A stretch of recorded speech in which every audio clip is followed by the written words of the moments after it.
Hola con todos, bienvenidos a una nueva edición de Conversando con un matemático humanista. En este caso vamos a tratar un tema interesante, a la vez que polémico y de mucho debate, ¿no? Que tiene que ver con la política en la universidad peruana. Antes que nada, saludar a los presentes. Como siempre, acá está el doctor Steven. ¿Cómo se encuentra, doctor? Bien, pues muy agradecido por la invitación y con muchas ganas de conversar sobre este tema. Excelente, doctor. Bueno, también estamos con el ingeniero Aldo. ¿Cómo está, ingeniero? Buenas tardes, ¿cómo estamos? Gracias por la invitación también. Saludos el profesor Steven, el doctor Moisés también, tú Denis. Y nada, listos para compartir las opiniones y las experiencias, básicamente experiencias que podemos tener sobre el tema, ¿no? Excelente. Bueno, también estamos con Moisés Toledo. ¿Cómo estás, Moisés? Hola, hola, buenas tardes a todos. Un gusto estar nuevamente con ustedes. Bien, en la víspera de Fiestas Patrias, esperando buenas noticias para mañana y bueno, expectativa con el tema también. Excelente. Bueno, aquellos que nos ven desde otros países, estamos ahora en el mes patrio. Bueno, el 28 de julio nosotros lo celebramos como el Día de la Independencia. Entonces, bueno, por eso estamos de alguna manera también tratando un tema relacionado al Perú, ¿no? Porque, bueno, el Perú, como buen país latinoamericano, es un país lleno de muchas complejidades, ¿no? De muchos de mucho debate, ¿no? Y también mucho interés si queremos analizarlo de distintas perspectivas, ¿no? Bueno, vamos a comenzar, digamos, planteando un marco teórico de lo que es la vida universitaria, de lo que es el ejercicio de la política en esta vida universitaria. Entonces, si tenemos que hablar de hacer política o de participar de la política, ¿de qué estaríamos hablando en líneas generales, doctor? Bueno, la verdad que la política siempre ha estado presente en la Universidad Peruana desde su creación, ¿no? No hay que perder de vista que en el Perú se encuentra la universidad más antigua de América, la primera universidad fundada por los españoles y que, bueno, ha sido la cuna de muchos intelectuales y referente también de muchos países de Latinoamérica. Sin embargo, no ha experimentado un nivel de desarrollo como lo han tenido otras universidades también latinoamericanas, ¿no? Por mencionar, por ejemplo, la Universidad Autónoma de México, que es una universidad que es fundada ahí muy, digamos, cercanamente a la Universidad de San Marcos, pero que ya está rankeada entre las 500 del mundo, ¿no? La Universidad de Buenos Aires también está en eso. Chile tiene dos universidades que están dentro de ese ranking y Brasil ni qué decir, ¿no? Entonces, bueno, la política ha influenciado mucho en el desarrollo académico del país. Una porque de ahí han nacido los intelectuales que el país ha necesitado y es una de las razones por la cual también desde el ámbito político se ha instalado la idea de que de ahí deben nacer digamos, las ideas, digamos, para desarrollar un país. Eso tiene un trasfondo ideológico y filosófico. Y ese trasfondo viene desde el siglo XIX, a mediados del siglo XIX, donde se instala la idea del neopositivismo lógico, donde establece una fuerte vinculación con la ciencia y la verdad.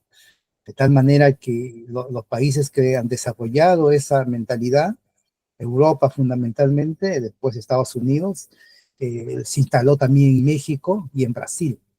Se instalaron ese neopositivismo lógico. En cambio, no, en nuestros países, tanto Ecuador, Centroamérica, digamos Perú, ¿no? Se instaló otro tipo de, digamos, de ideología política que era todo lo contrario, ¿no? En el sentido de que la generación del conocimiento y la ciencia sea, digamos, por nuestras culturas, por nuestra posición geográfica, ¿no? Por lo tanto, se empezó a cultivar la idea de desarrollar una ciencia propia ¿no? Y con una ciencia que podría estar incluso en el pasado a un mayor nivel de desarrollo que la misma ciencia europea. Entonces, para eso hubieron algunas ideologías venidas desde Alemania que, digamos, empezaron digamos, instalar estas ideas. Algunos connotados peruanos que estuvieron en Europa, José Carlos Mariátegui, por ejemplo, se nutrió mucho de la influencia de estas ideas y él y otros vinieron a instalar en América esa suerte de generar un indigenismo, un patriotismo y una idea de que nosotros podamos ser un lugar de mucha riqueza, no solamente material, sino de conocimiento, ¿no?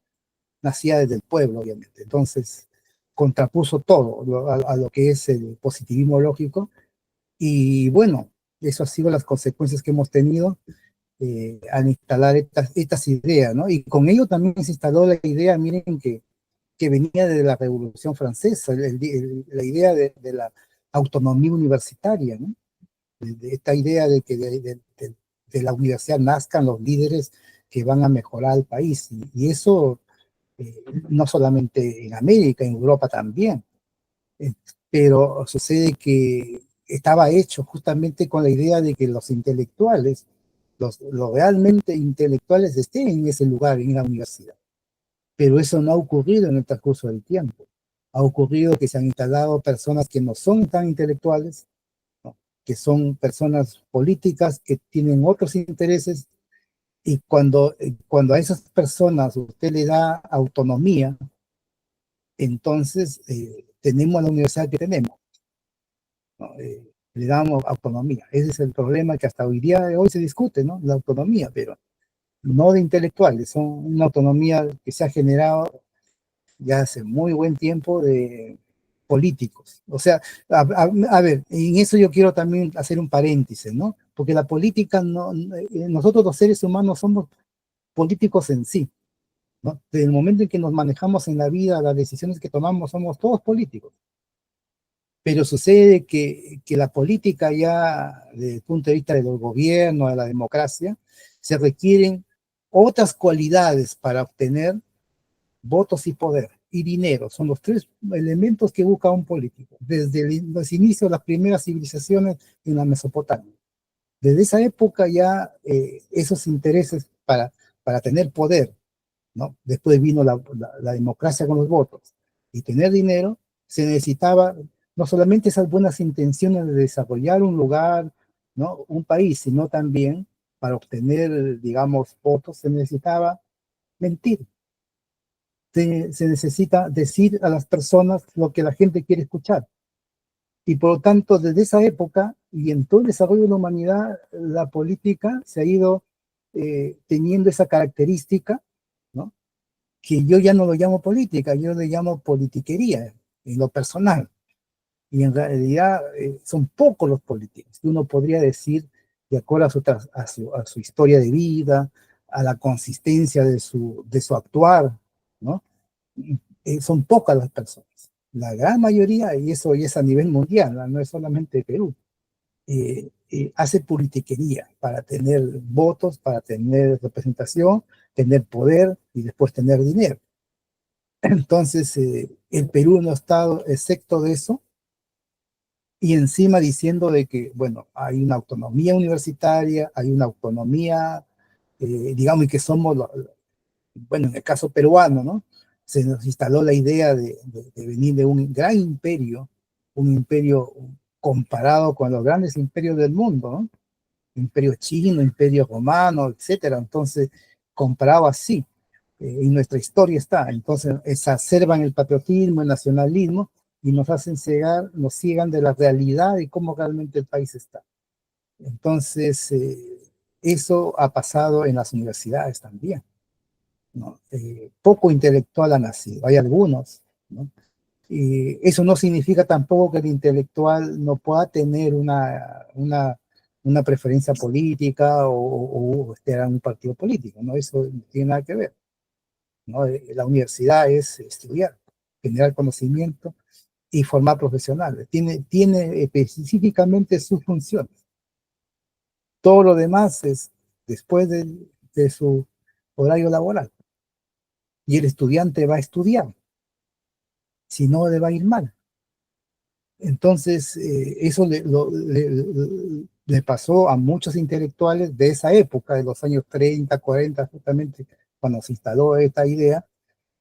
Fueron a estudiar a Europa, pero muchos de ellos vinieron sin ningún grado de estudio, simplemente porque se dedicaron a la política, ¿no? Se instalaron en política y eso, pues, en un nivel exigente europeo, o sea, lo que no pasó con intelectuales de los otros países, neopositivistas, pues, ¿no? Sobre todo los brasileños, ¿no? Acá los argentinos. Entonces, los mexicanos también, imagínense, también lo mismo. Entonces, y nosotros no. Entonces, y las pocas personas que podían, digamos, se dedicaban al estudio y desarrollaban, ¿no?, lo que debería ser, regresaban a un país donde no había las condiciones mínimas para que se desarrollen. Muchos de ellos terminaron regresándose de nuevo. Eso ya ocurrió en los años 50, 60. Es una cosa terrible porque el escape de los cerebros en el Perú ha sido masivo ya desde los años 60, ¿no? Personas que hoy día tan jubilados, tan un poco ancianos, cuentan su experiencia, ¿no? Claro.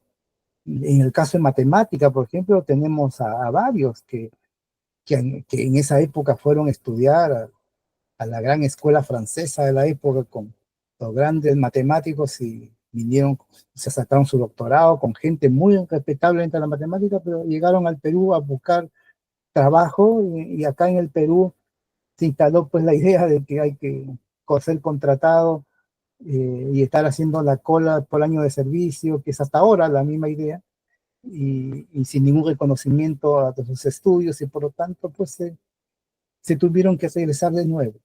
Hicieron toda su vida de nuevo en Europa o en Estados Unidos y bueno, perdiendo el Perú, el talento humano no lo supo aprovechar. Entonces, eso es lo que ha pasado. Lamentablemente es una situación cruda, dura, y yo lo viví por los años 80, lo viví en una universidad totalmente politizada, realmente que era muy complicado, incluso ya ser llamado alumno universitario en esa época, era uno tildado de terrorista, ¿sí?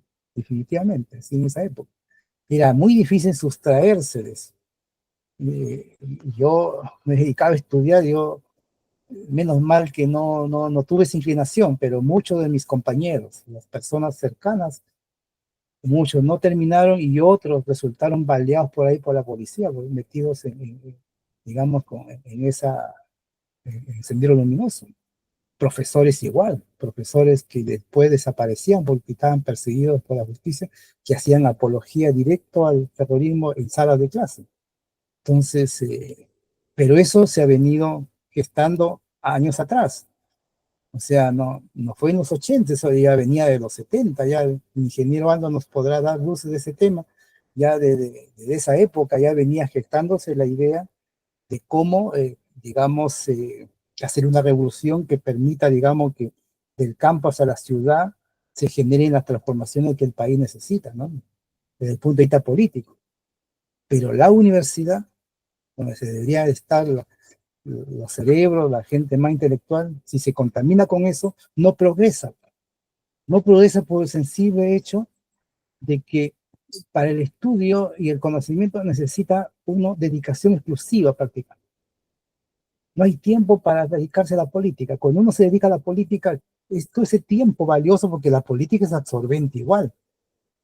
Absorbente. Entonces, si uno se da dos cosas, es muy difícil de hacer, salvo que alguien tenga un talento muy especial, que ha habido obviamente en la historia del Perú gente así, un talento muy especial, pero en general una persona normal como uno no puede compatibilizar las dos cosas, son muy absorbentes. Entonces, por eso que en esa época el dirigente político, ¿no?, era el peor estudiante, porque se dedicaba a eso, estaba todo el día en eso. El buen estudiante no se metía en nada porque si no también no le alcanzaba el tiempo para lo otro. Entonces, era así, por lo menos en mi época, en los años 80. Estaba una universidad bien politizada. Hoy día ya eso terminó, pero la política ahora es ya intrínseca en la universidad. Ya no es tanto del gobierno, ya no es tanto de tomarse la ciudad, el campo de la ciudad, ya no es nada de eso, pero sí es interna. O sea, el germen digamos, de ese proletariado, miren, ese proletariado que en esos años logró llegar a una universidad pública, ¿no? Esas personas, como fue mi caso, digamos, de personas que si no hubiera una universidad pública, no hubiéramos tenido la posibilidad de educarnos, de estudiar. Esas personas, ¿no? Que son prácticamente de mi generación, cuando llegaron a ser adultos y tener poder en la misma universidad, y se convirtieron digamos, en autoridades universitarias, muchos de ellos, ¿qué ha resultado de esas personas? O sea, resultó en enriquecimiento, corrupción, ¿no? Gente que no quería salir de sus cargos, evadiendo la ley, o sea, y hasta el día de hoy. Eso resultó de esa, digamos, ideología que se instaló en la universidad. Yo lamento opinar así, pero describe una realidad. Por favor, el que no está, el que dice no está de acuerdo conmigo, no es que no esté de acuerdo conmigo, sino que no ve la realidad. Yo cuento la realidad, no estoy diciendo que esté bien o está mal, no, sino que esa fue la realidad que se vivió desde el interior y el por qué uno observa por qué la universidad está así como está, por qué algunos han podido desarrollarse y la gran mayoría se ha quedado estancada ahí. Eso tiene una razón de ser, ¿no? Y la razón es ideológica política que viene a instalarse en la universidad hasta el día de hoy. Ya no es, como le decía, ya no es la política, digamos, de gobierno, de cambio de sociedad, sino es una política dentro de la misma universidad, para enriquecerse, para poder ahora, digamos, obtener grados académicos de tal manera que pueda instalarme en la universidad con buenos puestos, sin ninguna calidad, una mediocridad, pero tremenda que se está instalando en el país, también producto de esa misma situación, claro, porque se empieza a hacer política dentro de la universidad ya para fines universitarios, y eso quita tiempo. Imagínense hoy día, ya, o sea, para obtener un cargo dentro de la universidad, tiene que uno tener muchos amigos para que voten por uno. Tiene que ir a las casas de los profesores, tiene que ir a buscar los votos, tiene que hacer reuniones, tiene que estar haciendo un montón de cosas. ¿Y a qué hora va a investigar a esa persona? ¿A qué hora va a dictar una clase como debe ser? No tiene tiempo. Se dedica a la política dentro de la universidad para tener cargo, para tener puesto poder. Poder y plata después, ¿no? Votos, poder y plata son los tres elementos que busca el politiquero, ¿no?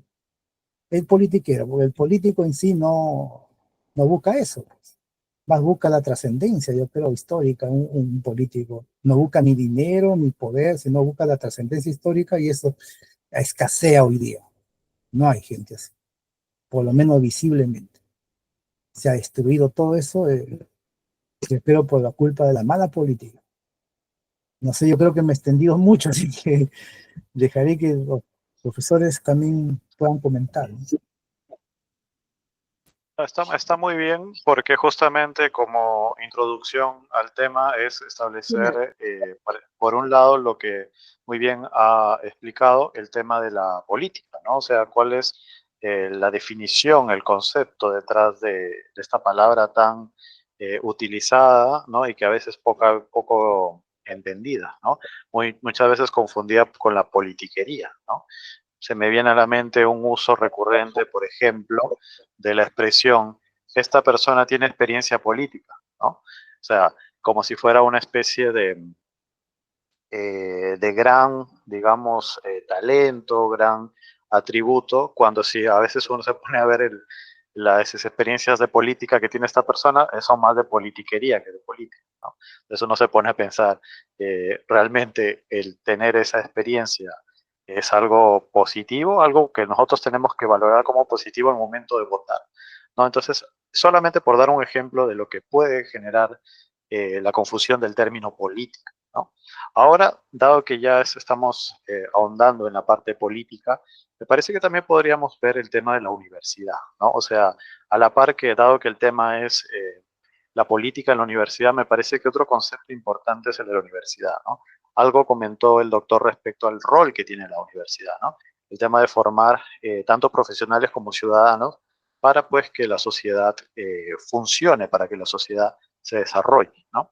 Ahora, en particular, si hablamos de la universidad en el Perú, dado que estamos hablando del Perú, hay muchos elementos sociales, históricos, que han venido formando lo que es la universidad, ¿no? Por ejemplo, el doctor mencionó el tema de el activismo político en los años 80, ¿no? El tema de la migración, ¿no? La migración del campo a la ciudad. El tema de la centralización, ¿no? Muchos migraron a Lima, por ejemplo, ¿no? Otro tema también es el de la masificación de la educación, ¿no?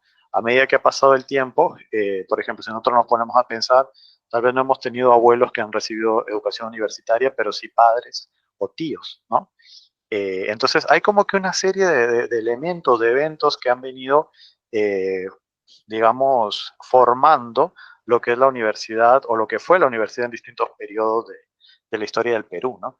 Y respecto a eso, ingeniero Aldo, quería comentarle o consultarle cuál considera usted que podría ser tal vez una descripción de las etapas que ha venido teniendo la universidad a lo largo, al menos del siglo XX en adelante, en el Perú, ¿no? Si podemos diferenciar algunas etapas clave que han venido, que entendiendo esas etapas podemos entender lo que es la universidad el día de hoy.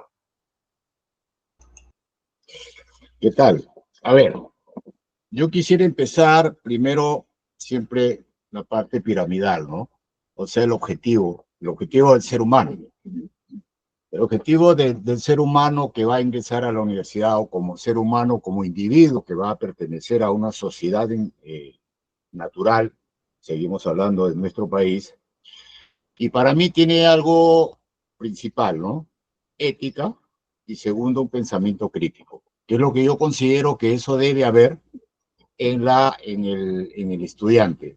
Yo creo que en la etapa escolar el chico está para aprender, el joven, el chico, el adolescente está para aprender, está para comenzar a entender ciertas cosas que van a dar lugar a un espacio en su vida. Pero cuando ya ingresa a la universidad y ya se convierte en una persona de 18 años, 20 años o qué sé yo, ya debe tener dentro de su grado de madurez un pensamiento crítico respecto a la sociedad en la que se va a desenvolver y en el trabajo que va a hacer. Entonces, ahí es donde ingresa la política. Está muy bien lo que el doctor menciona y tú también, Denis, en el sentido de que hay que diferenciar mucho el tema de política y politiquería, definitivamente. Eso sí es definitivo, porque desgraciadamente lo que en este momento nos está llevando a conversar sobre el tema es porque, vale la pena decirlo, estamos llenos de puros politiqueros en este país en este momento. Absolutamente todos. Yo no veo absolutamente ninguna excepción, ¿no? Teniendo a 130 congresistas que eligen al presidente del Congreso ayer a un violador, tener a una señora que ha hecho lo que ha hecho y que se ha acomodado con un montón de roles y que con nuestra plata se ha lacrado la cara y tiene 50 muertos encima, demuestra toda la podredumbre que hay y por el hecho de una politiquería muy, muy mal llevada en este momento, ¿no? Entonces, yo quería hacer esa diferenciación. Ahora, el ser un dirigente político dentro de la universidad propiamente dicha, para tratar de centrarme en el tema, no te lleva directamente a que seas un mal alumno o que puedas ser un mal profesional. Yo creo, y lo digo en el caso estrictamente personal y que ya lo hemos conversado alguna vez con el maestro, yo soy de la generación del 70, ¿no? De la generación del 70 en la universidad. La generación del 70 en la universidad tiene a todo el aparato del terrorismo, de Sendero Luminoso básicamente, preparándose para una guerra del campo a la ciudad y todas esas cosas que causaron efectivamente un tremendo daño a esta sociedad. Eso hay que ponerlo en claro y en ningún momento lo vamos a justificar. Yo peleé con muchos de ellos, siendo dirigente universitario, teniendo una ideología política que aún mantengo, pero no descuidé mis estudios, o sea, no dejé de estudiar, acompañé mi dirigencia política por un hecho, y voy a poner el ejemplo de cómo empecé a ser político, porque creo que vale la pena a veces ser puntual y comenzar a responder con experiencias personales. O sea, ¿cómo ingreso yo a la política en la universidad? En la Universidad de Ingeniería, en el Departamento Académico de Mecánica, que era donde yo estudiaba, porque no eran facultades todavía en ese momento, era la reforma de Velasco, nos cerraban la biblioteca de la universidad al mediodía. Por no recuerdo qué razones, pero al mediodía, desde las 8 hasta el mediodía, funcionaba la biblioteca. Y en esa época no había internet y la mayor parte de nosotros pues no tenía recursos para comprarse un libro. Entonces, vale, podríamos hacer una metáfora en decir que un día me amargué y me paré encima de una banca y comencé a decir que por qué rayos nos cerraban la biblioteca de la universidad, del departamento, a las 12 del día, y teníamos todo el derecho a hacerlos, y mucha gente se nucleó y comenzamos a hacer bulla, bulla, bulla, bulla, y logramos que la biblioteca la abran hasta las 7 de la noche. Luego, eso me vio con la necesidad podríamos decir, de no adoctrinarme, sino con la necesidad de nuclearme alrededor de un grupo de estudiantes, y formamos el Centro Estudiante de Ingeniería Mecánica, que ya estaba más o menos en ciernes, estaba ya porque se venía del golpe de Velasco Alvarado y todo eso, y era un poco complicado ese tema, ¿no? Entonces, perdón, de la dictadura de Morales Bermúdez, estamos ya metidos más o menos en ello. Entonces, era complicado ese tema, pero me vi en la necesidad de nuclearme y de adjuntarme al centro estudiante. Como dice el maestro Steven, también la parte intelectual de mi persona, la parte académica de mi persona, me hizo inclinarme a que yo era el dirigente encargado de todo lo que era la parte académica del centro estudiantes, ¿no? Por ejemplo, recopilaba de los profesores, recopilaba sus apuntes, los transcribíamos, hacíamos unas separatas y la vendíamos pues a costo mínimo, al costo para que la gente pudiera estudiar, porque era bien difícil tener una separata, un libro, unos apuntes en esa época. Y ello me llevó a muchas cosas honestamente positivas. O sea, aparte de que yo tenía pues un pensamiento político, yo leía Marx, leía Lenin, leía, en fin, de todo lo que podía, ¿no? Lefebvre, también leía filosofía, porque necesitaba integrarme, y creo que la parte necesaria de estar en la universidad es formarse con un pensamiento crítico, porque nosotros necesitamos tener una sensibilidad para poder entender la problemática de un país, porque para mí no solamente era, en mi caso, era pues solamente trabajar en mi área, trabajar en mi carrera, sino también entender cuál era la problemática de mi profesión dentro del área en la que yo me desenvolviera. Y me desenvolví durante 45 años y tuve mucha relación con obreros, sobre todo, y llegaba a ser hasta gerente de una metalmecánica, jefe y qué sé yo, y todas esas cosas. Pero siempre entendieron la problemática del que estuviera más abajo, y yo creo que si solamente hubiera estado en la parte académica y, digamos, puesto en una burbuja, no me hubiera permitido entender la problemática del obrero en sí, ¿no? Y sin tener que meterle absolutamente nada de lo que yo pensaba, simplemente entendiendo como ser humano cuáles eran sus necesidades, cuáles eran sus requerimientos, qué es lo que ellos necesitaban, y en la medida de lo posible me ponía con mis jefes y decir, oiga, creo que hay que dar esta facilidad, qué sé yo, pues probablemente una comodidad en la hora del almuerzo, que la gente no tenga que estar comiendo en la calle, pues en un terral, ahí sentados en un árbol. Bueno, le podemos habilitar acá, por ejemplo, una zona para que tenga un comedor decente. Por ejemplo, todas esas cosas las aprendí en la universidad en la medida en que yo comencé a sentir eso. Por eso que en mi caso me sirvió mucho. Vale, yo creo que a estas alturas ya no tengo ninguna necesidad de negar que por razones de mis ideas, yo fui expulsado de la universidad. Fui dirigente político y fui expulsado de la universidad, y también repuesto.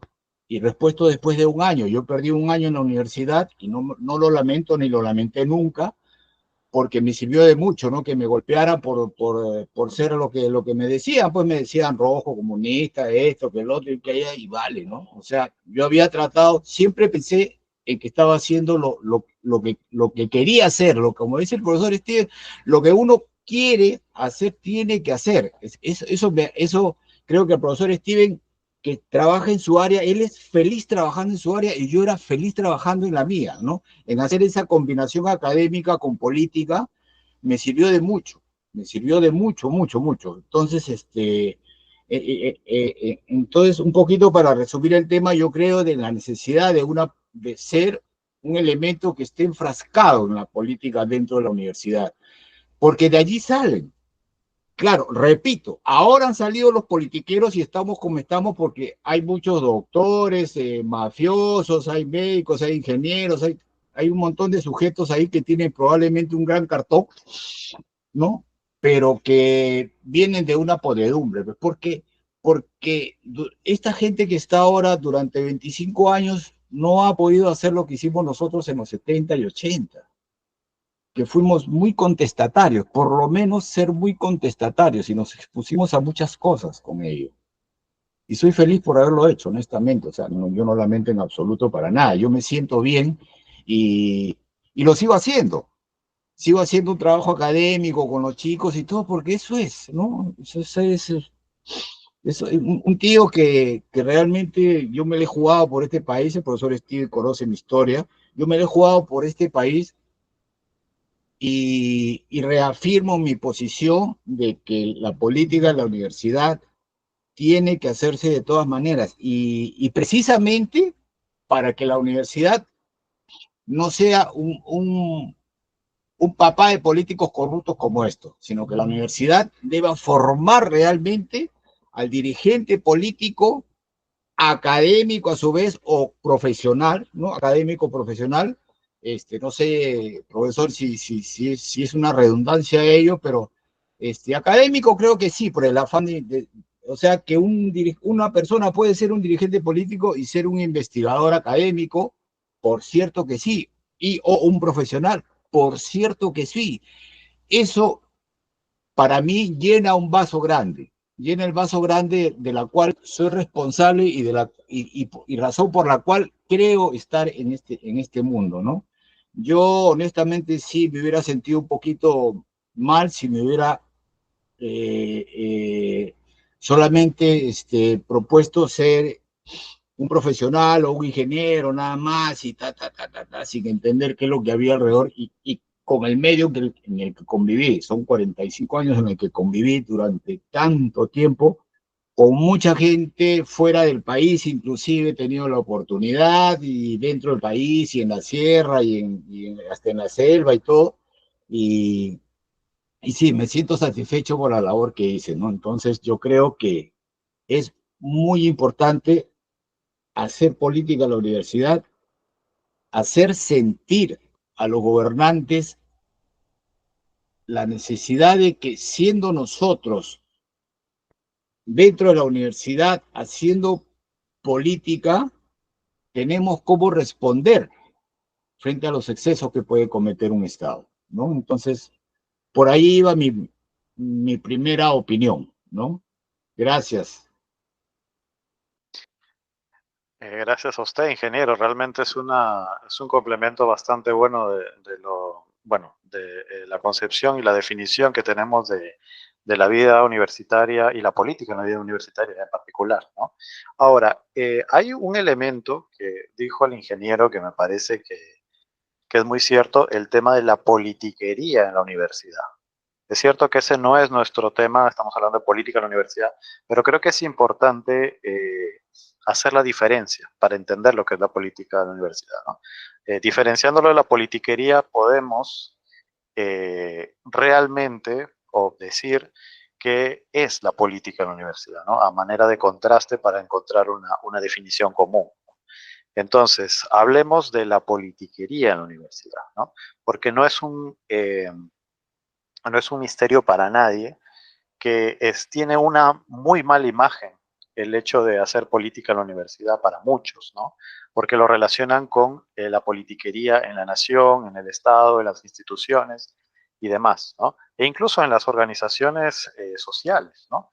¿Por qué? Porque se da la imagen del político corrupto que busca sus intereses, ¿no? Y que perjudica a aquel estudiante que solamente quiere estudiar, ¿no? Más de una vez he escuchado quejas sobre las huelgas u otro tipo de situaciones que dicen, pero ¿por qué hacen tanta política si al fin y al cabo la situación sigue igual eh, y los estudiantes más bien terminan perjudicados porque retrasan su formación profesional, ¿no?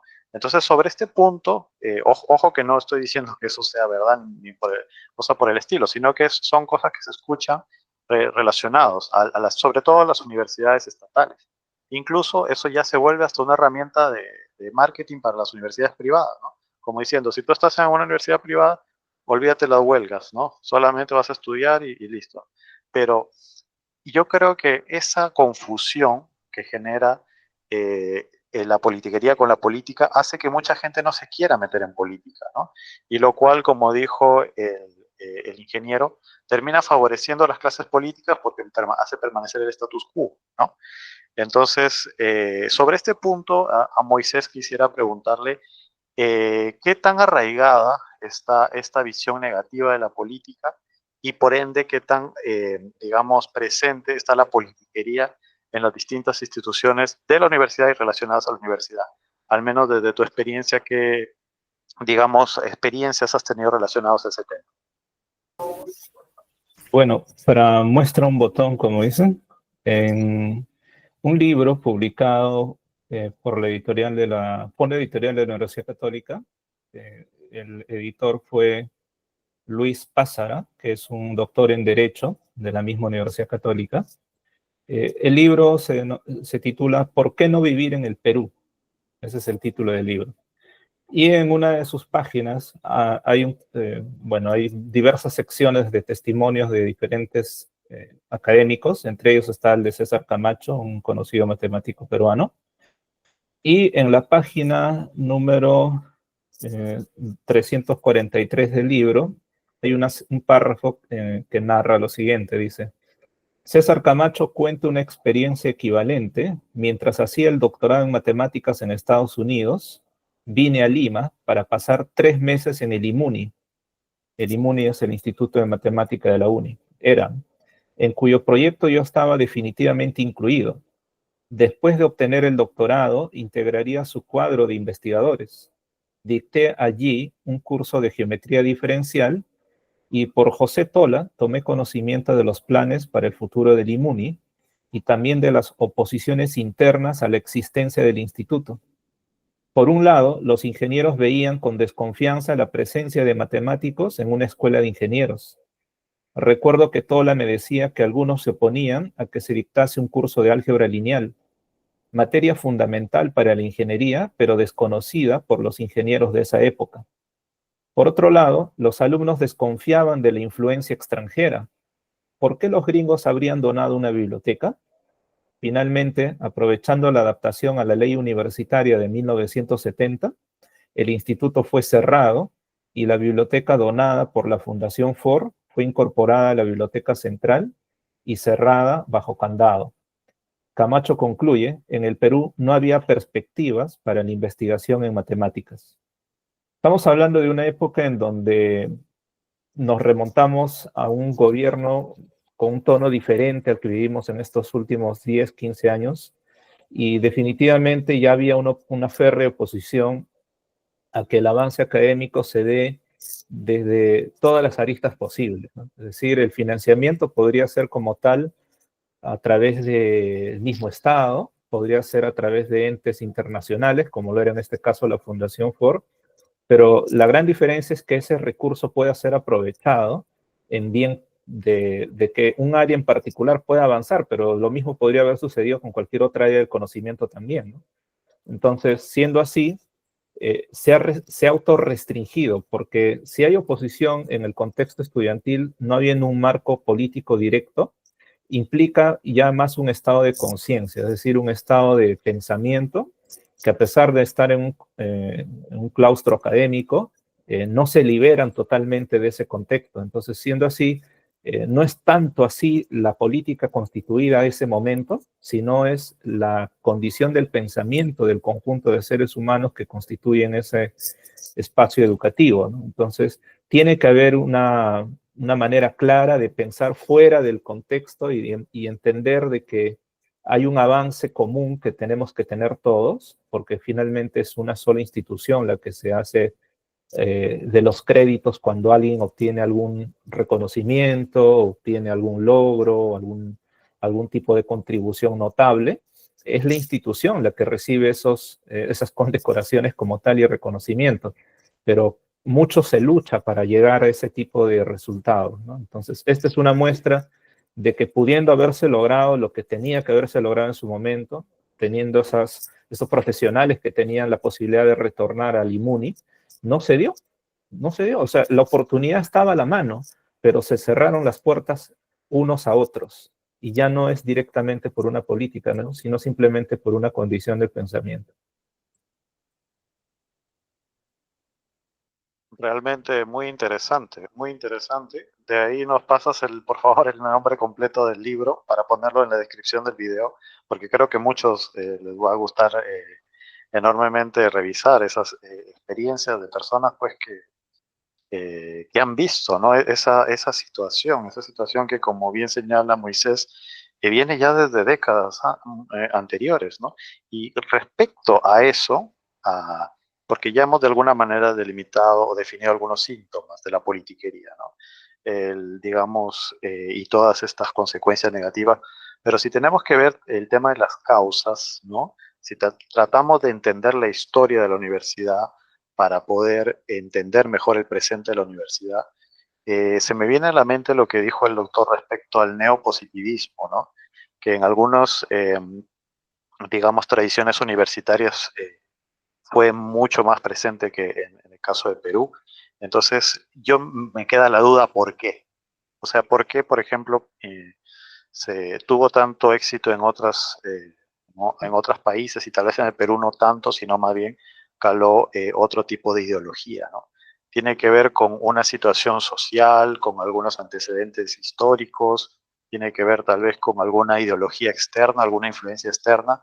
Doctor, ¿cómo podríamos rastrear tal vez las causas o intentar saber el por qué no caló tanto este neopositivismo? Sí, mira, antes de responder a tu consulta, quería hacer un paréntesis con respecto a lo que el profesor Moisés estuvo hablando, la anécdota de don César Camacho, ¿no? Para informar un poco que don César Camacho era un estudiante de ingeniería, de la Universidad de Ingeniería, pero con mucho talento en matemática. Él ya estaba por graduarse de ingeniero, muy joven, hasta que se le ocurrió ir a un curso del profesor César Carranza, que es otro matemático muy conocido, para escuchar un tema de matemática avanzada, y este joven lo asimiló en un instante, matemática avanzada, siendo un ingeniero que no tenía la formación de un matemático, y se le presentó al matemático brasileño que estaba en ese momento, era un Ángel Lima, un muy conocido matemático, en donde el joven Camacho le dijo que él quería, digamos, conocer más de este tema. Era justamente un tema de topología, y el profesor brasileño le dijo, mira, él tenía ya un libro escrito sobre topología general, y le entregó al joven Camacho y le dijo, mira, si tú eres capaz de leer este libro, dentro de 15 días tú ven, porque yo te voy a tomar una prueba de este libro. 15 días le dio a César Camacho.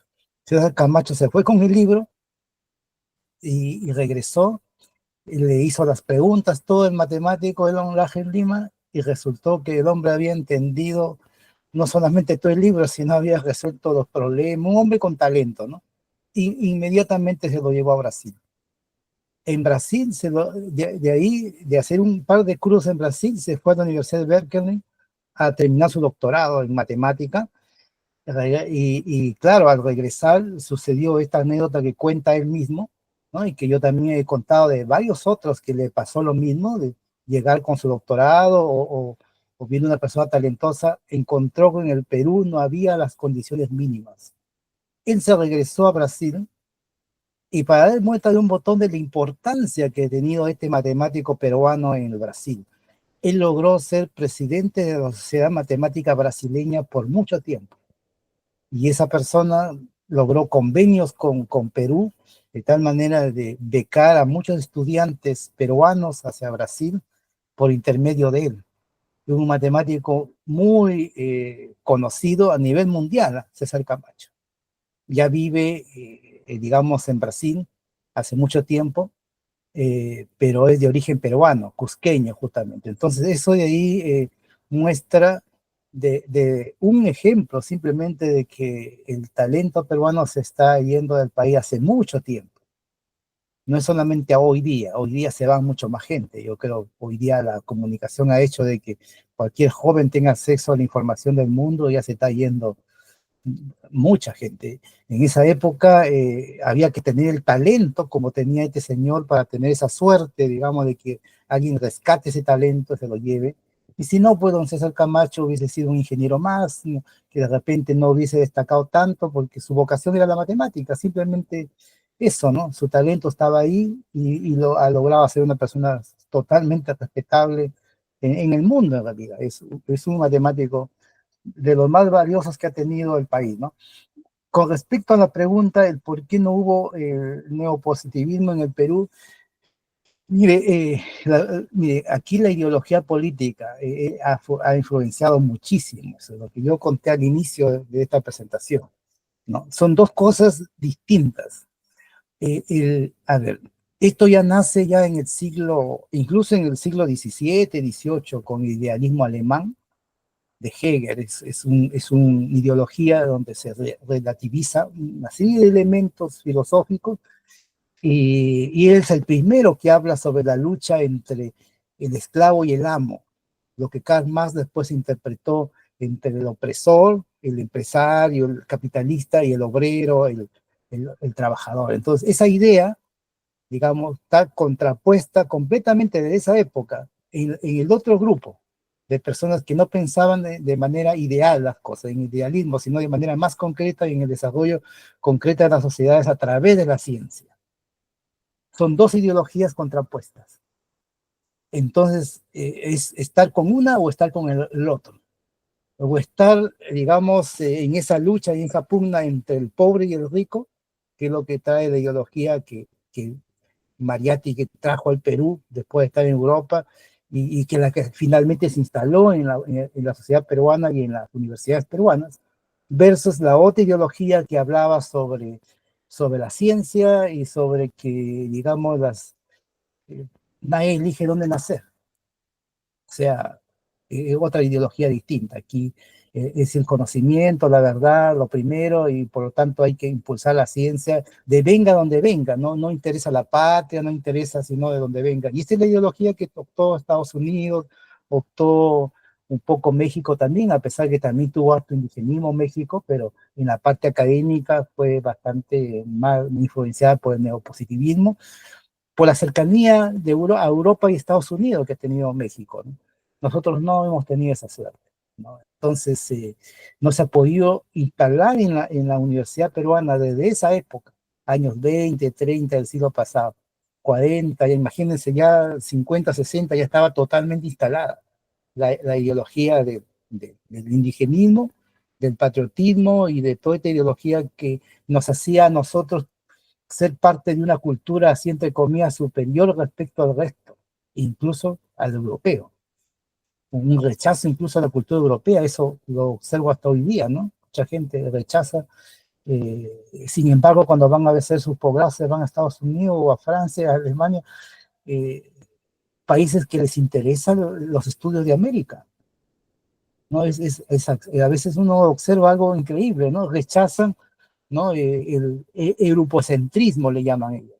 Lo rechazan Entonces, pero sin embargo, cuando van ellos a estudiar, se van a Estados Unidos y Europa.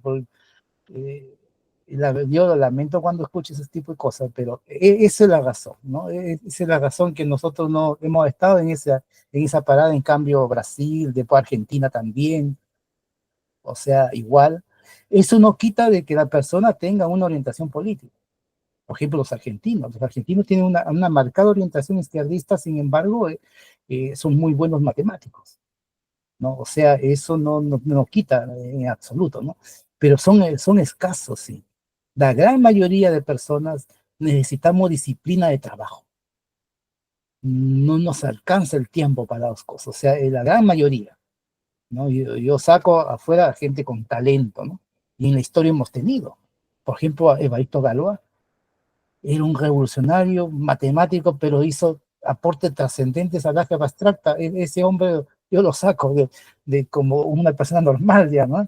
Eh, y así hay gente en la actualidad igual. Conozco matemáticos muy metidos en la política y son premios nacionales, son gente que tiene premios internacionales. Esa gente ya, para mí, bueno, aparte, porque tienen un cerebro privilegiado, pero los normales, las personas que necesitamos concentración, trabajo duro para poder desarrollar algo, y el tiempo para compatibilizar las dos cosas es complejo. Incluso hasta en la misma vida universitaria. A pesar que en la universidad ya es otro tipo de política, es política universitaria, y a pesar de que ahí están delimitadas ya las funciones. O sea, la universidad ya dejó de ser, ¿no?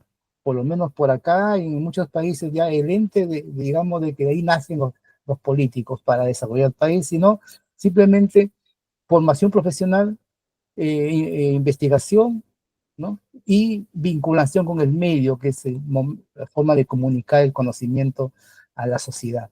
Y nada más. Ya esas tres funciones, el que se dedica a la gestión universitaria también le quita mucho tiempo. Bastante tiempo, porque ahí sí, aunque uno no quiera, tiene que contactarse igual con el aparataje político del país, de la región, conseguir los recursos, para poder tener, digamos, la viabilidad económica de la universidad, para poder lograr todos estos objetivos. Se necesita un hombre que tenga calidad académica y también política para este tipo de cargos en la universidad de hoy día. Pero en el Perú no se da eso. En el Perú, o sea, a algunos les gusta la política, ¿no?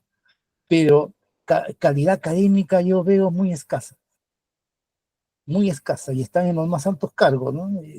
No tienen calidad académica y les gusta, pero lamentablemente confunden, ¿no? Lo que es el actuar de la política de gobierno, de municipios o ¿no? de gobiernos regionales, con lo que es la política universitaria. Cuando todas esas mañas y esas formas de actuar en esa política lo insertan en la universidad, entonces generamos mediocridad en las universidades. Generamos mediocridad. Por darles un pequeño hecho nomás. En la política nacional se necesita votos. Y para tener votos, el político en general, el politiquero miente, ¿no? O por lo menos tiene la intención, pero no tiene la capacidad para hacer lo que dice y al final no consigue nada. Entonces le interesa votos. Si esa misma idea lo trasladas a la universidad, en la universidad, para tener votos, necesito amigos cercanos. Necesito hasta acercarme con los estudiantes, los alumnos, para que ellos me apoyen. Así se maneja en la universidad peruana hoy día, o sea, con esa idea, ¿no? Lamentablemente, no es como en otras realidades donde sí se busca a alguien que tenga primero las cualidades académicas, primero, para mirarlo hacia arriba, a un rector, a un decano, hay que mirarlo hacia arriba, porque él nos va a dirigir hacia dónde va a caminar la universidad, y por lo tanto debe tener una calidad académica superior a nosotros, los académicos. Así se mira acá. Y después tener la condición política para que él pueda interactuar con todos los decanos, para que él pueda tener también acceso a buscar apoyo del gobierno, para poder tener recursos, y también se necesita el manejo político, ese tipo de personas, ¿no? Entonces las personas votan por alguien con ese perfil, no votan porque soy ese grupo como en el caso peruano, que voto porque acá está mi amigo que me va a dar un cargo para estar en el grupo, ¿no? No se da ¿por qué? Porque son mañas de la política que está más arriba en los gobiernos, que ahí sí se da, porque de otra manera no consiguen votos. Eso se ha dado en toda la historia de la humanidad. Es que en toda la historia de la humanidad, o sea, es una crítica que yo hago a la política en sí, pero es inevitable, o sea, no se puede ganar una elección sin esas mañas, lamentablemente, ¿no? Pero una vez instalado, también está la opción de que uno pueda conversar y dialogar y buscar acuerdos entre todas las fuerzas políticas para poder lograr algo para el país, ¿no? En el Perú tampoco se observa eso, ni en la política nacional, ni en la universidad en sí. La universidad se generan grupos bien extremos, ¿no? De tal manera que toma el poder un grupo y el otro grupo le hace todo en contra. No se llega a ningún acuerdo, no hay llega hoy día en el extremo ni siquiera es mal visto hasta conversar con algún personaje del otro grupo, que lo ven conversar solamente con el del otro grupo. Hasta un alumno no puede ni conversar con su profesor si es del otro grupo, o sea, a ese absurdo se llega hoy día, ¿no? Ese sectarismo hoy día, que son mañas de la política de más arriba, ¿no? De más arriba pasa igual, pues, ¿no? Hay grupos que ni decir que se van a juntar con el otro grupo, y así, porque esa es la dialéctica, digamos, de la política. Pero en una universidad, como el caso del Perú, es muy lamentable que se dé, porque ¿por qué? Porque en la universidad la ideología política no es relevante. O sea, lo importante es el desarrollo de la universidad y ahí tenemos que caminar todos, independiente de que sea de la ideología que sea. Esa es su vida pública, política esa parte. Entonces hay que mirarlo de ese punto de vista, si uno quiere desarrollar la institución. Y para eso ahí viene el lado quizá negativo de esto, porque para lograr esto yo necesito no tener amigos, ni personas que yo apoye por ser mi cercano, no, sino busco a alguien que desarrolle la institución. Ahí viene la frialdad, pues, ¿no? Ahí viene de que yo elijo a alguien que creo, aunque yo no me caiga bien, aunque no me va a dar ningún cargo, no me beneficie en nada a mí, pero sé que esa persona va a conducir bien. Así es en una universidad. Pero en la universidad peruana no pasa eso. En la universidad peruana se elige el que tiene mayores amigos y que le van a dar cargos y todo, ahí están. Ahí está todo el grupo metido. Eso es nocivo y no ayuda a desarrollar la universidad para nada. Ahí donde se instalan puro politiquero. Se instala y la instalación de los politiqueros para mantenerse en el poder requieren también de gente que vote por ellos y tratan de traer estudiantes, gente que los apoye sin méritos académicos, y así venga un doctor o César Camacho en esa época, si no era del grupo, aunque sea el hombre más brillante, no tenía espacio en la universidad. Eso ha podido pasar en ese momento a él, y así pasa con mucha gente, con mucha gente. Y además que lo apoyen tiene que ser también un alumno o un profesor que tenga cierta empatía con más colegas y más alumnos para atraer más votos. Tampoco le sirve a alguien que sea bueno y que no sea político, porque no le sirve. Un voto no sirve, quieren más votos. Necesito a alguien que atraiga votos. Entonces, si es de mi grupo, a ese lo traigo, aunque sea mediocre. Y yo le puedo decir, la Universidad Peruana está lleno de gente que jamás me deseó ser profesor universitario. Jamás. O sea, yo conozco mucha gente que toda su vida está en los grupos, buscando votos, yendo a las casas de los colegas a presionar, a hablar, o sea, paran todo su tiempo en eso. Esas personas no son académicos. No, eso no deberían haber sido nunca, pero ya están ahí años muchas veces, llegan a ser autoridades y su mafia lo agrandan y están ahí, tienen su fondo, su feudo. Entonces, ¿qué calidad académica podríamos esperar de una realidad así? Ninguna. ninguna realidad. Así, por eso estamos como estamos en el Perú, lamentablemente, habiendo tanto talento, eso hay que decirlo también, pero se pierde, el talento se pierde, el que logra salir podría tener una oportunidad, pero también el que regresa, también regresa a ocupar los cargos, igual, también se va perdiendo en el tiempo. Entonces ahora las nuevas generaciones están en lo mismo. El que quiere superarse, la opción que le queda es salir del país, pero también esa decisión no crean que es fácil. No es fácil porque el desarraigo, sobre todo para un peruano que tiene una cultura muy tradicional, muy patriótica, muy de familia, es muy duro para una persona, digamos, hacer una vida afuera.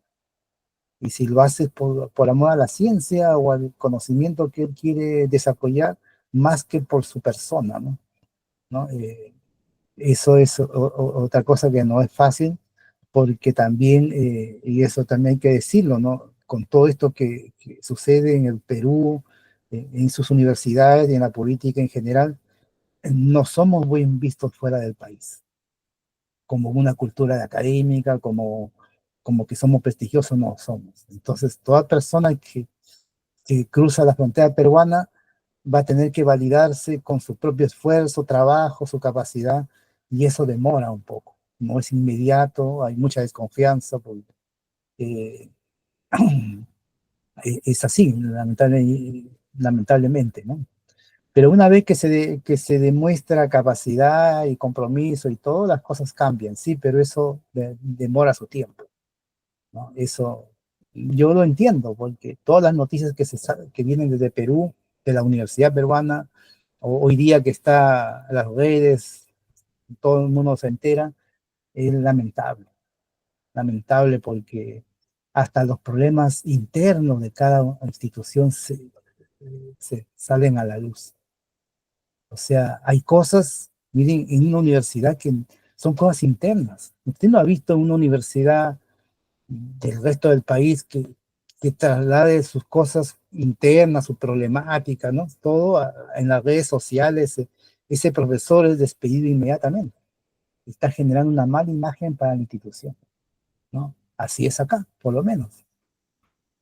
En cambio, en Perú, ¿no? Pues las redes sociales meten ahí y apoyan a tal candidato y hablan de otro grupo y todo. Entonces, cualquier persona académica de otro país que no conozca la idiosincrasia peruana observa esto, o sea, ¿qué país estamos hablando, pues, no? ¿Qué nivel académico estamos hablando de los profesores? Entonces, si no cuidamos nuestra imagen. Así que bueno, ante la pregunta, ya creo que te respondí. La ideología que llegó, digamos, a instalarse en el país, que hasta ahora está, digamos, no ha permitido que pongamos en primer lugar a la ciencia universal, ¿no? Mirándolo como ciencia universal, no como ciencia que se hace en el territorio, ¿no? Sino universal. Y hoy día es con mucho más fuerza porque estamos ya en una revolución de las comunicaciones que sea, digamos, esta fuerza de hacer ciencia universal está en todo el mundo ya. El que no se adapta a eso ya quedó en el pasado, ya eso ya pasó. Hoy día, si no hacemos ciencia a estándares internacionales, simplemente desaparecemos, no somos nada. Así de fácil. Muchas gracias, doctor. De verdad que es un tema bastante extenso, bastante que necesita un análisis complejo y profundo. Creo yo que hace falta mucha investigación por parte de sociólogos, politólogos, por parte del mismo, o incluso investigaciones multidisciplinarias que analicen a profundidad todos los factores que han hecho que estemos en la situación en la que estamos, ¿no? Porque es un análisis complejo, ¿no? De hecho, hay muchas investigaciones hechas por extranjeros sobre la realidad peruana o de otros países latinoamericanos porque realmente es algo bastante complejo, ¿no? Entonces, bueno, acá humildemente hemos hecho una conversación con nuestras experiencias y nuestras ideas sobre este tema, pero incentivamos a las personas que comenten y claro que vamos a desarrollar en más profundidad algún elemento que tal vez en esta reunión no ha quedado del todo desarrollado o que se pueda profundizar, ¿no? Vamos a dar las palabras finales. básicamente les invito a que aquella persona que nos está escuchando, que quién sabe está en su vida universitaria o tiene algún familiar que está en la universidad, y, digamos, de alguna manera se hace la pregunta, ¿no? Yo tengo, supongamos que esta persona tenga cierto deseo de hacer política, de involucrarse en la política como herramienta de cambio, ¿no? Porque creo que no es un misterio para nadie que la situación tiene que cambiar, ¿no? Vemos no solamente dentro de la universidad, sino en todo el país, que se tiene que hacer política, buena política para realizar, para hacer un cambio, ¿no? Porque el cambio tiene que darse, ¿no? De todas maneras, creo que eso es algo que vamos a coincidir en general, ¿no? Entonces, me gustaría aprovechar estas palabras finales por parte de cada uno, tal vez dirigiéndonos a esa persona que se hace la pregunta, ¿no? Debo, de alguna manera, no solamente meterse en política en términos de ejercer un cargo, sino también de culturizarse sobre política, ¿no? Tal vez si en la universidad no le enseñaron los conceptos básicos de la política, tal vez ponerse a estudiar, ponerse a investigar sobre eso, un poco para tener muy en claro, ¿no? De que la política no es lo que nos venden en la televisión o lo que nos dicen los políticos, sino que es un concepto más rico y que realmente puede ser una buena herramienta de cambio, ¿no? Entonces, bueno, vamos a dar las palabras finales. Ingeniero Aldo, ¿cuáles serían sus palabras finales respecto a este tema? Sí, correcto. De hecho, extremadamente interesante. Y creo que Denis lo está resumiendo bastante bien al final, ¿no? Eh, la política en el Perú y dentro de las universidades, efectivamente, yo siempre lo he conceptuado como una herramienta de cambio, como la posibilidad de que sea una herramienta de cambio, y bajo ese concepto es que nos desenvolvemos. Además, no creo que tengamos que ser personas especiales para poder caminar entre lo político y lo académico, o lo profesional en todo caso también, cuando vas a terminar una carrera. O sea, no es tan complicado, no es difícil, y no es una cosa que se contradice una contra la otra, ¿no? Entonces, porque también a veces, en todo caso, también nos preguntamos, ¿y de dónde van a salir las personas que nos van a gobernar? Porque también tener una persona que, que digamos, no tenga una preparación académica, por lo menos, más o menos, digamos, que por lo menos haya pisado una universidad, es bastante complejo que pueda dedicarse a la formación, o a llevar las riendas de un país, ¿no? O ser partícipe de los que tienen que llevar las riendas de un país. Entonces, pero si si esas personas pues no tienen también dentro de la universidad la posibilidad o el interés de haber llevado, de haber conceptuado y de haber entendido la política como una herramienta de cambio, es bastante complejo que digamos, pueda desarrollarse. Ahora, aquí yo creo que finalmente podríamos decir, porque es un tema duro, bastante complicado. También yo creo que, para cerrar, yo diría que las políticas de gobierno que se han dado, sobre todo en la década del 90, que han sido funestas para este país y que aún estamos pagando las consecuencias, ¿no? Eso es para mí totalmente definitivo. O sea, se produjo, creo, un parte de aguas ahí, o sea, ¿no? Entre los que fueron, yo que conozco a los maestros anteriores y ahora, con unas dificultades muy serias en cuanto a conceptuar la necesidad de un país viable, ¿no? Esa es la desgracia que la que nos encontramos ahora, ¿no? Eso es, por lo menos, para mí, mi resumen, y ahí lo dejaría. Y muchas gracias, efectivamente, por la oportunidad de poder decir algunas palabras. Gracias, Denis. Muchas gracias, ingeniero, a usted por todas las ideas y experiencias que nos ha compartido. Moisés, tus palabras finales sobre este tema. Sí, justo había estado visitando la Feria del Libro hace unos días y hay un libro publicado por José Ragas, colaborador del IEP, se llama La Lima Chola, una historia de la gran migración andina. Es recientemente publicado.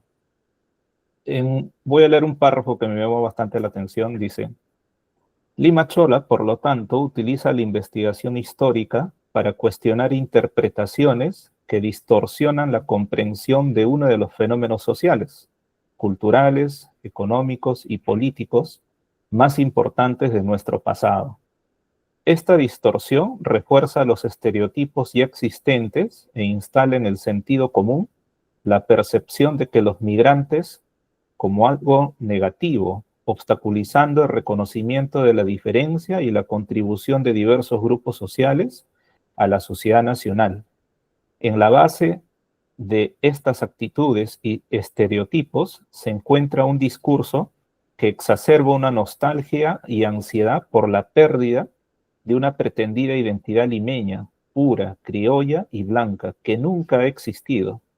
Para contrarrestar esta visión incorrecta y autocomplaciente, el libro adopta una posición clara al privilegiar el rol de los migrantes y la población local en el proceso de adaptación a su nuevo entorno, así como las múltiples maneras en las que esta interacción ha dado lugar a la Lima de hoy. Y efectivamente, a diferencia de algo similar que ocurrió en Estados Unidos con los afrodescendientes, ellos crearon una identidad cultural, es decir, se hicieron notar y hicieron respetar su espacio. Aunque tuvieron dificultades, llegaron a establecer una cultura de su contexto y establecieron diferentes oportunidades académicas, porque hay académicos muy notables de esa ascendencia afro.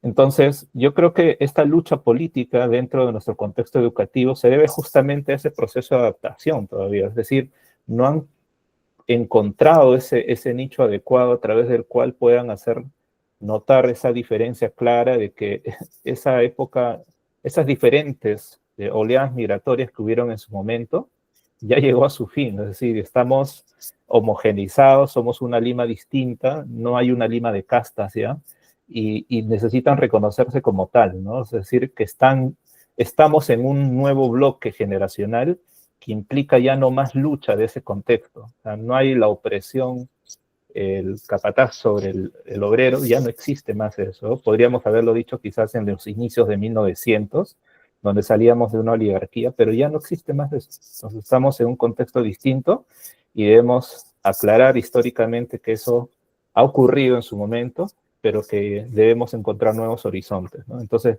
una nueva política debe nacer en función a esas expectativas. Excelente. Justamente de eso se trata el análisis profundo de nuestra realidad, ¿no? No tomar tal vez recetas de otros lugares, de otros países y tratar de adaptarlas a la fuerza a una realidad que no vivimos, ¿no? Como bien dijo Moisés, no es lo mismo el inmigrante del campo que tiene ya hijos o nietos en Lima o en la costa, que el caso de los afrodescendientes en Estados Unidos o cualquier otro caso de inmigración o la inmigración europea que tuvieron muchos países de América Latina, ¿no? Entonces, por eso en este capítulo quisimos hablar de Perú, ¿no? Aparte de por las fiestas patrias también, por el hecho de ver al Perú pues como una situación que merece un análisis particular, profundo y multidisciplinario, ¿no? Que nos permita entender la situación actual de la universidad y la política en ese escenario, ¿no? Doctor, sus palabras finales sobre el tema. Sí, estaba interesante la conversación, ¿no? Yo quería un poquito, digamos, comentar, como palabra final también, lo que manifestó el ingeniero Aldo, ¿no? De dónde iban a salir los gobernantes, si no de la universidad, ¿no? Y hacía la pregunta el ingeniero Aldo, y es, digamos, la respuesta es obvia, es de las universidades, ¿no? Es en todas partes del mundo. Pero lo que yo creo es de que primero hay que formarse académicamente, ¿no? Lo que uno observa, digamos, en otros países donde existe un tipo de política distinta, ¿no? Hasta el presidente de la República, los ministros, tienen formación académica avanzada, en muchos casos. Europa ni qué decir, ¿no? Tienen formación científica. Muchos parlamentarios de Estados Unidos tienen formación científica. O sea, se forman bien, hay que formarlos bien, ¿no? Necesitamos una universidad con estándares internacionales para formar ciudadanos del más alto nivel, que después puedan ellos encargarse de gobernar al país, ¿no? Con otra mirada. ¿Ya? Entonces eso es lo que se busca. Pero si desde la universidad estamos deformando, tratando de, digamos, de dar malos ejemplos, insertando académicos que no tienen los requisitos mínimos, todo es política, todo es así, digamos, politiquería, digamos. Entonces, ¿qué políticos pueden salir de ahí con esa formación?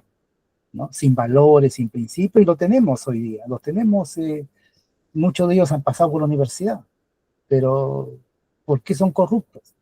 Entonces, ¿por qué actúan como actúan?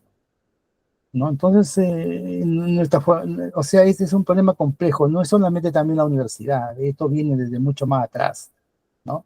Eso viene desde la casa, viene de la educación que hemos instalado, viene de esos principios y valores. Por lo tanto, la universidad en sí, miren, es más que todo la parte académica, de formación en conocimiento, más que en valores. Ya el chico cuando llega a la universidad a los 18 años, 17, o sea, ya está formado. La universidad ya no está para eso, ya no lo vas a cambiar si viene mal formado desde la escuela, desde su casa. Lo que le hacemos a la universidad es una profesionalización, ¿no? Dotarle de conocimiento, de herramientas para que él pueda lograr, digamos, desempeñarse en una área profesional. Y si él quiere desarrollar más conocimiento, hay los posgrados, ¿no? Que puede desarrollar. Y si quiere dedicarse a la política, bueno, hay estudios para politólogos, hay posgrados, hay máster, ¿no? Un ministro de Economía tiene que ser un doctor en finanzas, una persona, ojalá, formada en los países más desarrollados, para que tenga toda una visión y pueda guiar la economía de un país. ¿No? Pero cuando no se ponen ministros así, como se observa en el Perú, ¿no? Cuando ni siquiera el que gobierna tiene calidad académica, o sea, ¿qué podemos esperar? No podemos esperar nada bueno. Entonces, yo por eso cuando he observado acá en Chile, digamos, en la época de la concertación, no en este gobierno que estamos hoy día, ¿no? En todo este tiempo que ha habido de concertación, incluso del gobierno de Pinochet, igual. O sea, miren sus ministros, miren quién es el ministro de Hacienda, quién es el ministro del Trabajo, el ministro de Educación. Todos tienen estudios de doctorado en universidades importantes, ¿no? Entonces, el mismo Piñera, doctor en Harvard, el mismo Piñera, el Ricardo Lagos, doctor también en Estados Unidos de Economía, o sea, ese tipo de líderes políticos. Claro, o sea, no puede estar cualquier persona gobernando.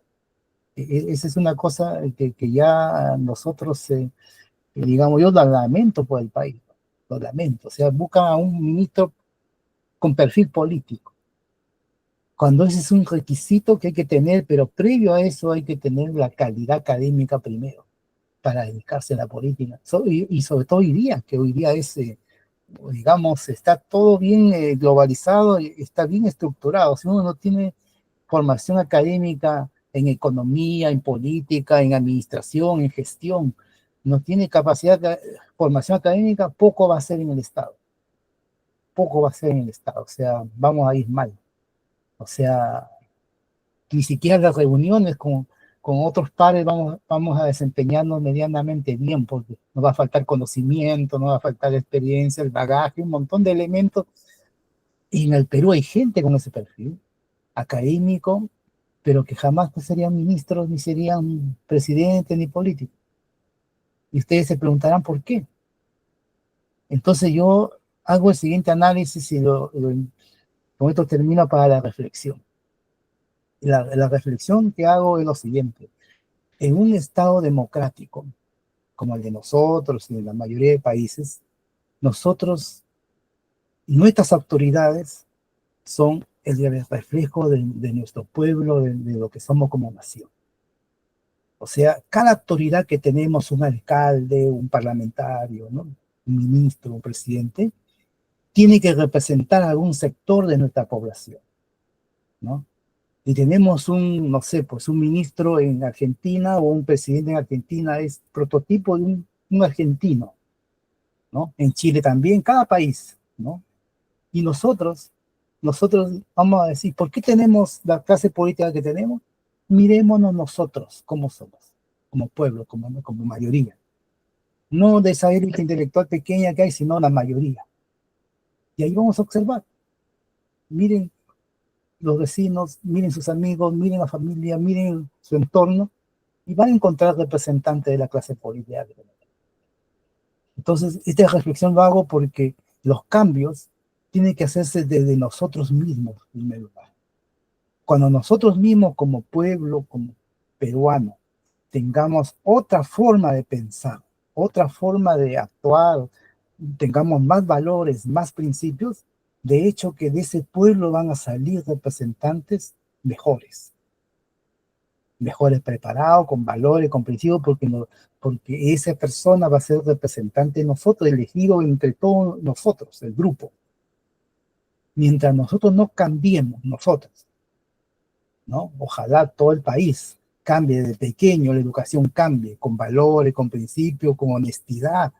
Imagínense, yo acá veo, yo me sorprendo todos los días. Yo me sorprendo acá, la gente, a todo el mundo me dice gracias, gracias. O sea, se cae algo, acá está, lo recogen. A mí se me ha caído otro celular, lo he perdido y después me lo han devuelto. O sea, está un paso más en cuanto a lo que es la honestidad. Si el pueblo, si chileno, el pueblo, la persona que un paso más. En Perú, pues se te pierde algo, deja los lentes ahí en el aeropuerto, desapareció. Das la vuelta, ya nadie desapareció. Y en cambio acá, tú te olvidas algo, inmediatamente tú te vas a consultar, lo tienen guardado ya para que te devuelvan. Entonces, de esa gente nacen sus políticos, por supuesto, en una democracia. Y nosotros no, pues. Nosotros somos lo que somos. Entonces, si nosotros nos analizamos desde nuestra historia, desde de dónde, el por qué, ahí tenemos la respuesta. Algo hemos hablado hoy día, tenemos la respuesta. Nosotros hemos sido prácticamente personajes de hace 10 siglos antes de Cristo, mezclados con gente del siglo XVI, y eso ocurrió hace 300 años nomás, no ocurrió hace mucho tiempo. Entonces, ¿cómo no vamos a tener todavía muchos rezagos de esas épocas? Y por eso nosotros todavía nos portamos como nos portamos, ¿no? Es una cosa, pero se puede cambiar, obviamente, podemos. Miren, cómo eran los vikingos, cómo eran salvajes, eran inhumanos, cómo eran, ¿no? Y miren la sociedad de hoy día, los escandinavos, cómo son, porque más de, ¿cuántos? 15 siglos de evolución que tuvieron para llegar a la sociedad que tienen ahora. El proceso evolutivo, lento. Nosotros no. En 3 siglos, una inyección, ya nos trasladamos a ser también gente del siglo XVI. Entonces, esa es una reflexión que hago, porque yo pienso que eso explicaría el porqué de toda nuestra clase política, de nuestra universidad, cómo está, ¿no? Y va a seguir así. Ojalá algún día cambie, las nuevas generaciones tomen conciencia. Ahora que estamos todos globalizados, de repente la nueva generación toma conciencia de lo que pasa en otros lugares y cambia, ¿no? Ojalá yo guardo la esperanza de que así sea, y que podamos tener un país mejor. Imagínense, un país trabajador como es el Perú, un país que tiene recursos enormes, como decía el video que hace un momento les envié. O sea, decía este chico mexicano, decía, o sea, México tiene muchos habitantes, mucho más riqueza que Chile. Sin embargo, Chile tiene poca gente, menos riqueza, pero miren los índices cómo ha desarrollado. Porque está en la mente, no está en la riqueza que uno tenga material, no está en que seamos grandes en tamaño, ni tengamos todos los recursos. Está acá en la mente. En la mente. No está ni en el sistema, ni en la constitución, nada.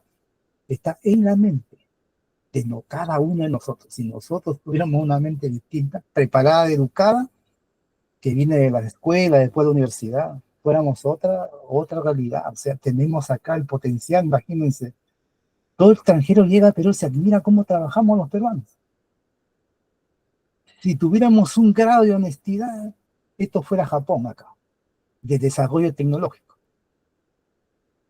Pero no somos así, lamentablemente. Todo nuestro trabajo se pierde porque para sobrevivir y para divertirse en las fiestas. Eso es en general del peruano, ¿no?